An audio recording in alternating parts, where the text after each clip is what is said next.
یہ دو سوال عراق کے متعلق ہیں۔ پہلا سوال یہ ہے کہ عراق مسلسل کہہ رہا ہے کہ میرے پاس میس ڈسٹرکشن کے ہتھیار نہیں ہیں۔ کیا ہے، کیا نہیں ہے؟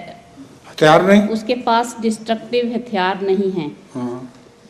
تو حضور سوال یہ پیدا ہوتا ہے کہ کیا امریکہ پھر بھی عراق پر حملہ کرے گا؟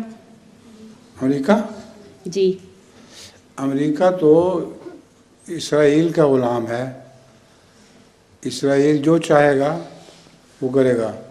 عراق ایک غلطی کر بیٹھا ہے کہ پہلے اسرائیل پر اس نے حملہ کیا تھا، یعنی جنگ کے دوران گولہ باری اسرائیل پر کی تھی۔ اس کا غصہ ابھی تک اسرائیل نے نہیں اتارا، وہ بہانے ڈھونڈتا پھرتا ہے، کچھ عرصے کے بعد پھر جوش آ جاتا ہے، پھر عراق کی طاقت جب بڑھتی دیکھتے ہیں اسے مٹا دینے کی کوشش کرتے ہیں۔ ابھی بھی یہی سلسلہ جاری ہے۔ امریکہ کوئی چیز نہیں، یہ یہودی ہیں جو پیچھے سے دماغ ہیں اور وہی فیصلہ کرتے ہیں۔ جزاکم اللہ حضور۔